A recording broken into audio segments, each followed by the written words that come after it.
Ito ang mag-asawang yumaman dahil sa proyekto ng gobyerno. Paano nila kinita ang bilyon-bilyon mula dito? Ang mga proyekto nga ba nila ay substandard o di kaya ay ghost project? May kinalaman ba sila sa mga kalsadang laging sinisira at gagawing muli ng paulit-ulit kahit maayos pa?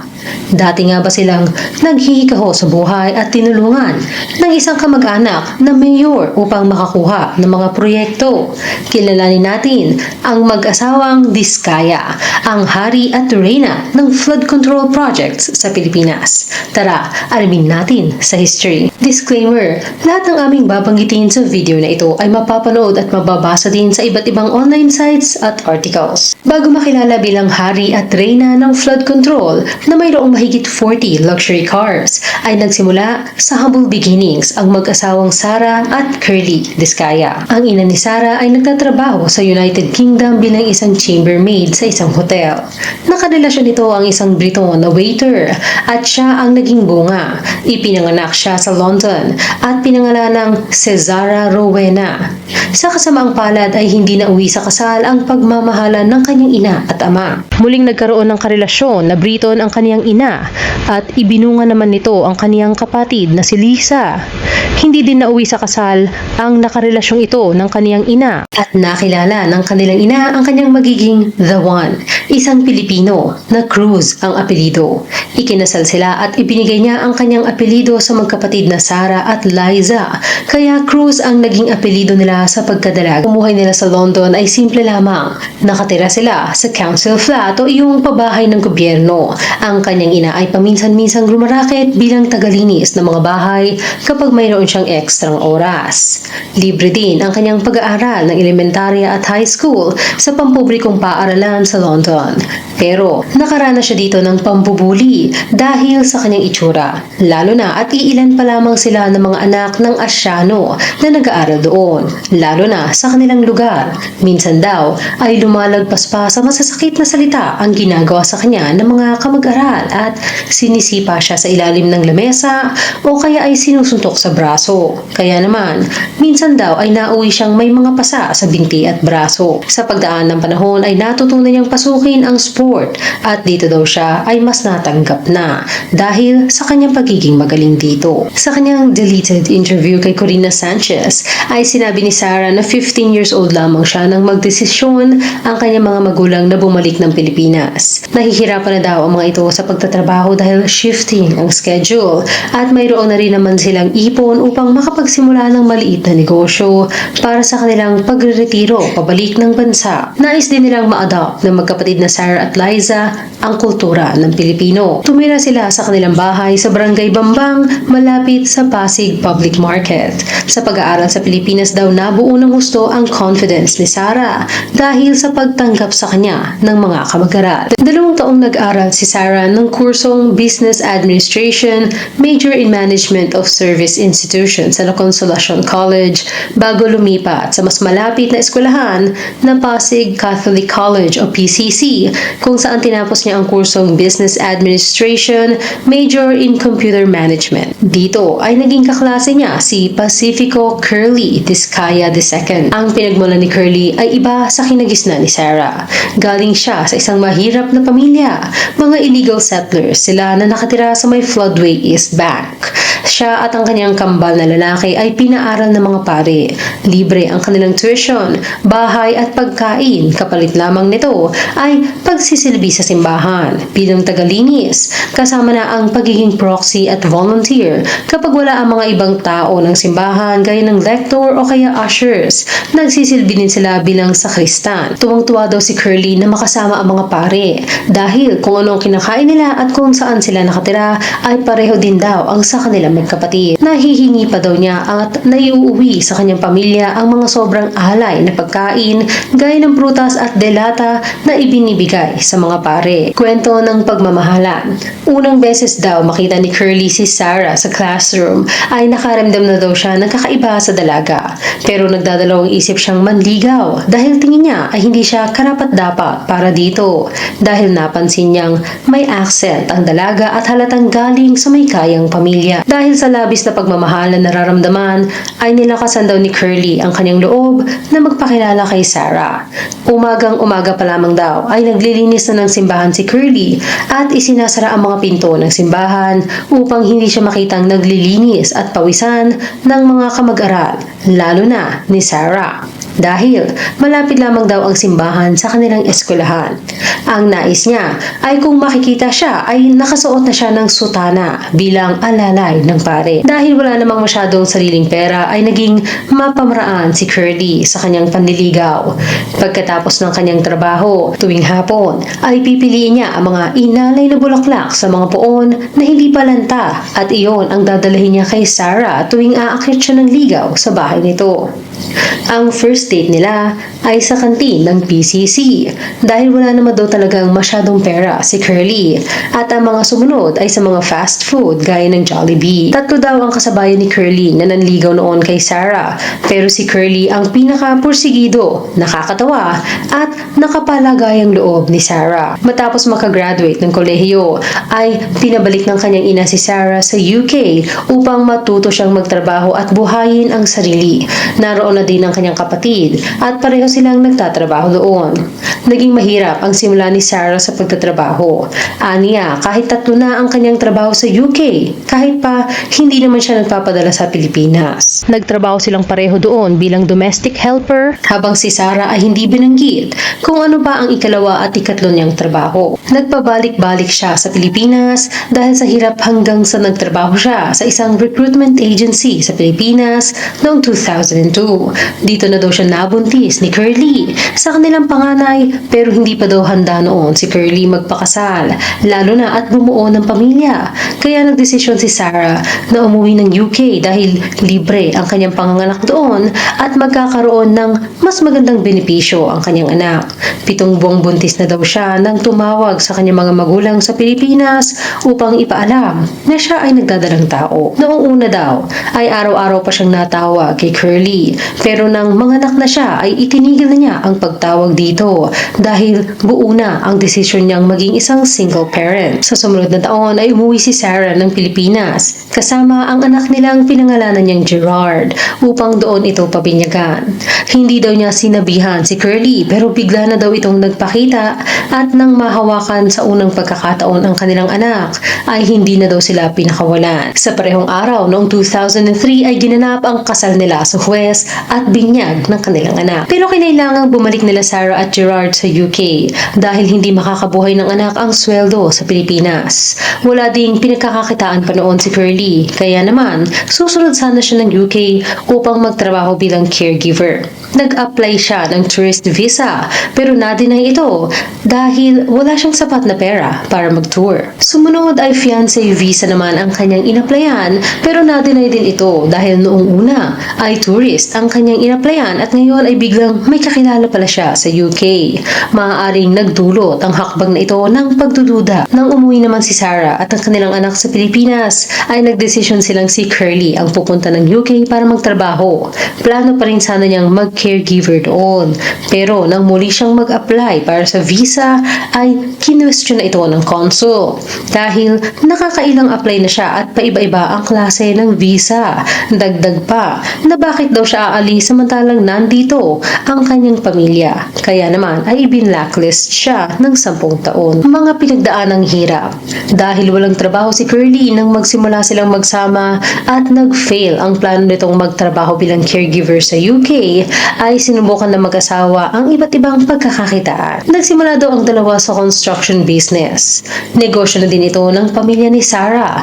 Noong dalaga siya ay nagsimula sa supplies ang kanyang daddy at nang kumita sila ay nag-venture sa construction. Pero ang construction ng mag-asawa ay nalugi dahil nahirapan silang makakuha ng mga kliyente. Kaya nagtayo sila ng patahian.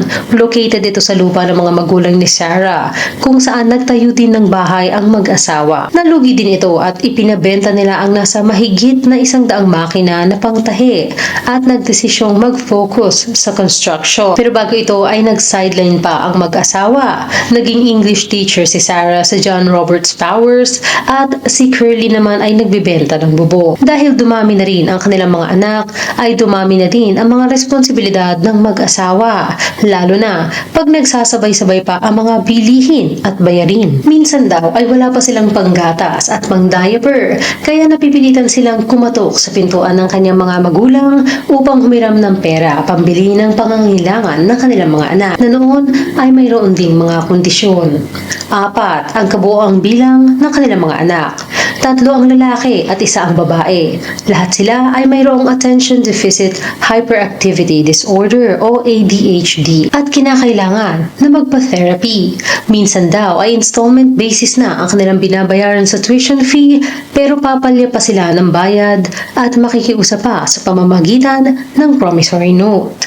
Napakahirap pa daw kapag nagkakasakit ang mga ito dahil hindi halos nila malaman kung saan kukuha ng pondo para sa kanilang mga pangangailangan. Minsan daw ay naranasan ni Sarah na mangutang sa isang agency na 5-6 ang tubo. Pinuntahan niya ito sa Singalong sa May Manila upang kuhain ang tseke. Nakuha naman niya ito pero panahon daw iyon ng undoy at bahana at naulan pa. Habang naglalakad daw siya ay parang sa pelikula na napaiyak siya dahil awang-awa siya sa kanyang sarili. Naisip niyang graduate siya ng 4 na taon ng kolehiyo pero ito lamang ang nangyayari sa kanila. Pag-angat sa kahirapan. Ayon sa kanilang mga interview, ibinalik ng mag-asawa ang kanilang focus sa construction business.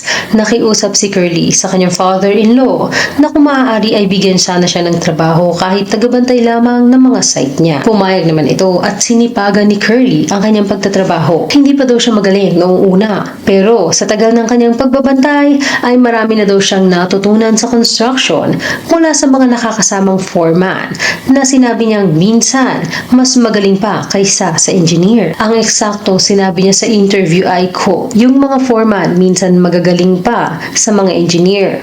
Yung mga engineer kasi magagaling talaga sa libro yan. Computation, lahat-lahat. Pero pagdating sa mga foreman, pati paglusot sa ilalim ng drainage, magmula sa lahat ng klase ng bagay, kaya na ng diskartehan yan. Na kahit minsan, hindi na nga nagbabasa ng plano.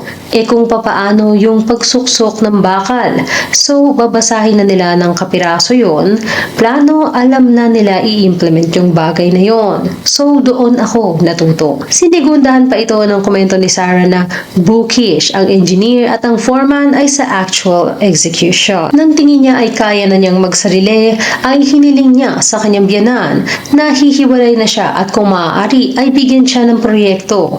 Pumayag naman ito at pinahiram sila ng lisensya. Marami siyang natutunan sa kanyang biyanan, lalo na kung paano paghiwalayin ang business at family nang singilin siya nito para sa license fee. Noong una ay na-offend daw siya dahil asawa naman niya ang anak nito, pero sa huli ay natutunan niyang ihiwalay ang negosyo sa pamilya. Isang napaka-importanteng lesson na magpapaintindi sa kanila ng independence para hindi umaasa sa iba. Ang mga kliyente nila noong una ay puro private na bahay lamang, pero nagkakaproblema dito dahil minsan ay higit pa sa plano ang budget nila at ine-expect gaya na lamang ng simpleng ilaw, pero sa huli ay gusto ng kanilang kliyente na chandelier ang nakalagay. Kaya sinubukan nilang pumasok sa City Hall at nagbid sila ng mas mababa kaysa sa iba, kaya daw sila nakuha. Maliit lamang na proyekto ang kanilang nakuha, mga halagang 5 o 4 million. Basta ay ginandahan lamang daw nila ang kanilang gawa. Kwento ng mag-asawa, masaya na daw sila makakuha ng 10 maliliit na proyekto sa isang taon.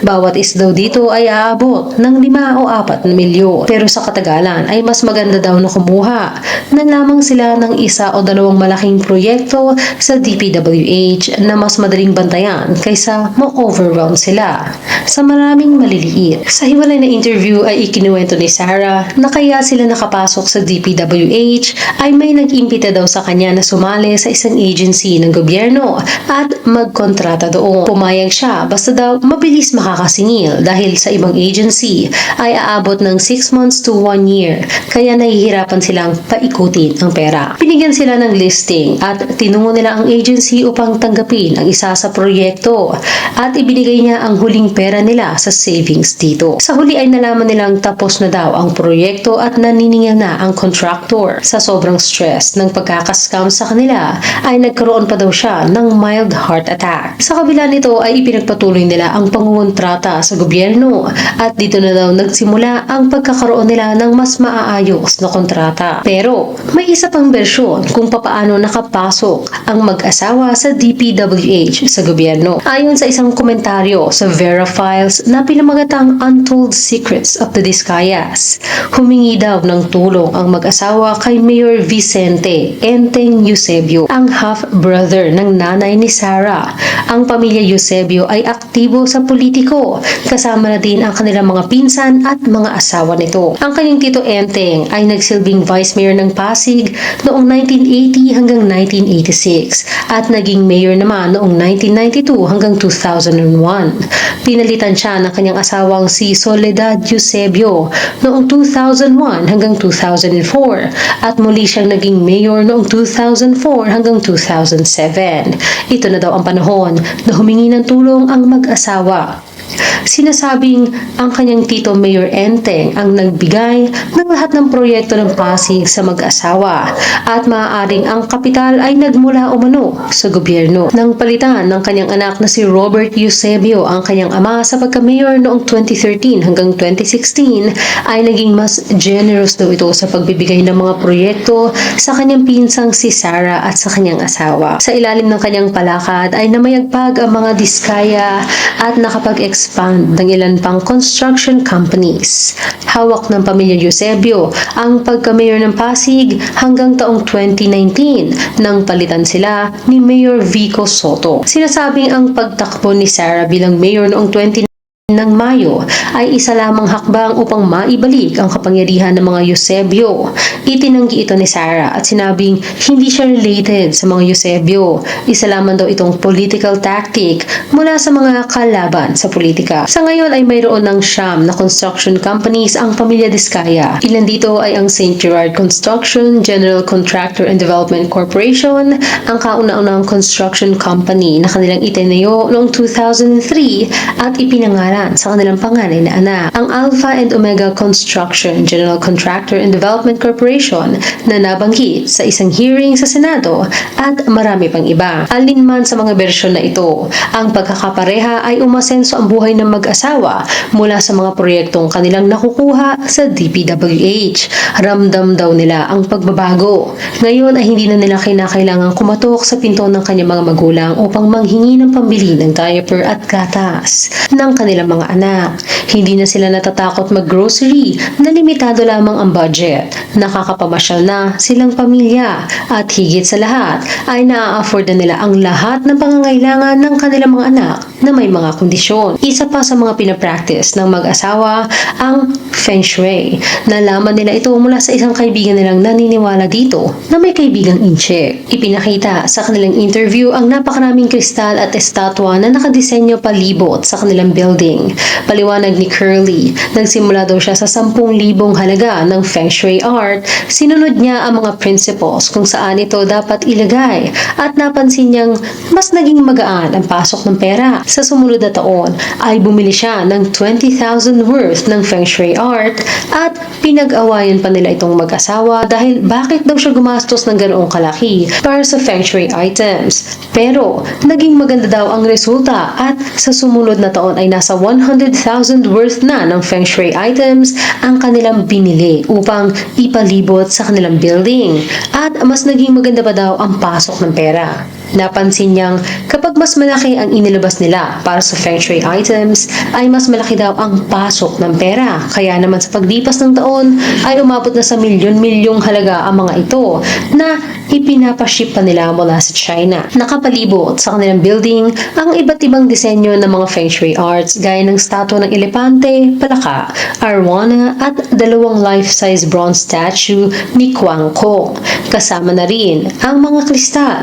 Karamihan dito ay sa pera pero kumukuha din siya ng para sa love gaya ng amethyst. Naroon din ang naggagandahang mga stone carvings na ang isa ay nagkakahalaga pa ng 7 million.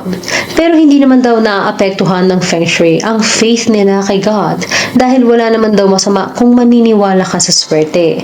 Mababawasan ka lang daw ng kapirasong pera at ang lahat ay mind over matter lang daw talaga. Kung ano ang iyong iisipin ay iyon ang iyong ma-attract. Kontrobersiya. Nakilala ang mga diskaya matapos ang rags to riches interview nila sa mga veteranong broadcasters na sila Julius Babao at Corina Sanchez. Pero mas umugong ang kanilang pangalan noong August 11, 2025 matapos na inalabas ni President Bongbong Marcos Jr. sa isang press conference na mula Hulyo 2022 hanggang Mayo 2025 ay umabot sa 545 billion ang nagastos ng DPWH at ang 20% nito ay napunta lamang sa 15 kontratista. Madami di umano sa mga proyekto ay substandard, undocumented o kaya naman ay ghost projects. Sa parehong araw ay isiniwalat din ni Pasig City Mayor Vico Soto sa isang Facebook post na ang mag-asawang Diskaya ay may-ari ng ilan sa mga construction companies na ibinunyag ni Pangulong Bongbong Marcos. Nakasaad dito, Dear Pasigueños, this morning PBBM presented the top 15 DPWH contractors for flood control projects. You may have noticed that Alpha and Omega is top 2 and St. Timothy is top 3. These companies, along with others including St. Gerard, are all owned and controlled by the Diskayas. Kinabukasan, dinagdag pa niya ang reklamo ni Mayor Raisa Treñas ng Iloilo City na may problema ang 4 na flood control projects ng mga kumpanya ng Diskaya na nagkakahalaga ng 120 to 150 million bawat isa at may kabuuang halaga na 570 million pesos. Nakalagay sa kanyang post, as per Mayor Treñas, this projects ay either non-functional, have caused flooding, or are in some cases practically non-existent. Ilang araw pa ang lumipas at naglabas muli ng post sa kanyang FB si Mayor Vico Soto na di umano ay tumanggap ng alok na 10 million pesos. Hindi eksaktong figure daw ang batikang mga journalist mula sa contractor na pumapasok sa politika upang magpa-interview sa kanila. Hindi man niya pinangalanan ay nadawit ang pangalan nila Corina Sanchez at Julius Babao.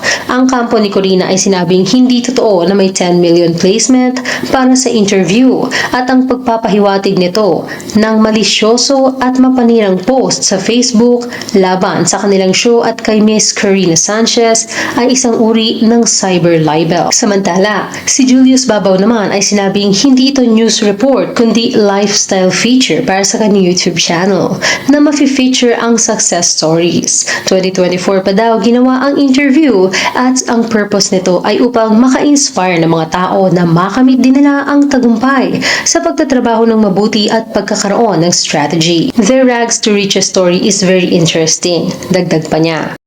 Sinimula na ding silipin ang kanilang yaman. Hindi nakatulong ang kanilang rags to riches interview sa dalawang magkaibang broadcasters, lalo na at ang sagot nila sa tanong kung kailan sila nagsimulang yumaman ay nang sila ay magsimula sa DPWH.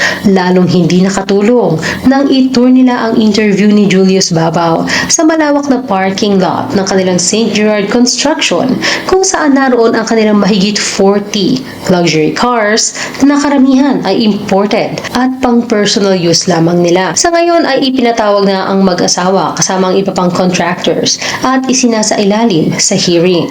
Hanggang dito na lang. Kayo, anong masasabi nyo sa kasaysayan ng mag-asawang si Sarah at Curly Diskaya? I-comment lamang ang inyong opinion sa ibaba. Salamat sa pagkikinig. Huwag kalimutang mag-subscribe sa aming channel at i-click na rin ang notification bell. Hanggang sa muli.